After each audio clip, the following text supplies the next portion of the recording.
it's always based on inspiration.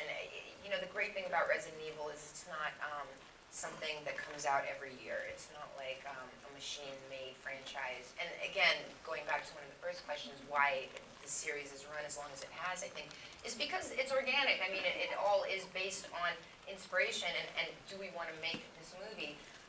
So it really always depends on if Paul is inspired and suddenly he's like, watches the new game, plays it, and he's like, oh yeah, and starts writing. So it could be 3 years, it could be 2 years, it could be, I mean, no, it's never really a year. But you never really know when we're going to come out with another one because we don't like to think in those terms, like, oh, we need to get another one because, you know, we just need to have it out. No, it's based on the fact that we're inspired to do it and Paul's inspired to write it. Now, saying that, we were taking our week break last year after number 4, or no, after this one, and I said, you know, what happens next? Because we're always interested in what happens next, and we wait for the games, obviously, but it's always, you know, conversation in the Jovovich Anderson household, like what's going on in Resident Evil world. And he said, you know, I do have an idea for a 6th one. I haven't written it or anything like that, but this is in a way like how I would want it to end. So, you know, we hope if you guys love it, and we would love to make another one, which would be the end of this iteration of the franchise. Saying that, Resident Evil will go on without me, you know, and maybe without us. Hey, you gotta give Mama a break. We've got a question from our friends over in the UK at getofgeek.com. Person wants to know, Resident Evil is an interesting movie franchise in that popularity has escalated with later installments, thus, I guess in Britain they say thus bucking usual trends. Okay.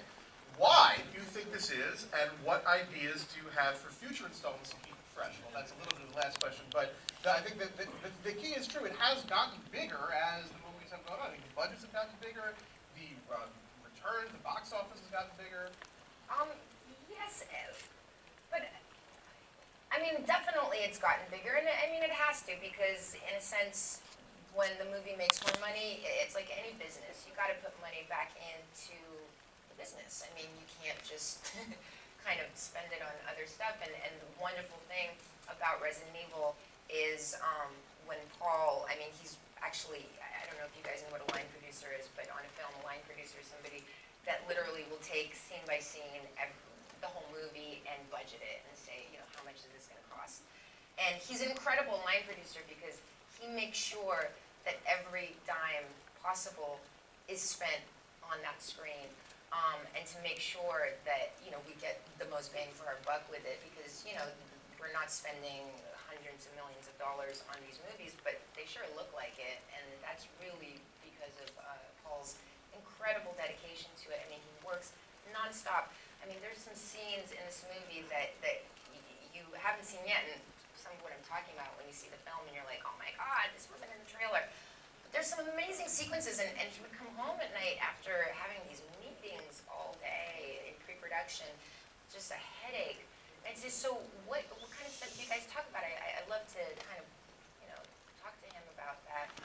And he was saying, well, you know, when you come in with an idea, your storyboard artist, you know, is going to try and impress you, so they just make these storyboards that just every shot is a special effect. Then you turn this way, and it's a special effect. You turn that way, and it's a special effect. The studio's freaking out, going, this scene's going to cost $40 million. And he's like, well, why? This is a movie. We're not trying to create the actual universe. We're just trying to, like, make the scene believable.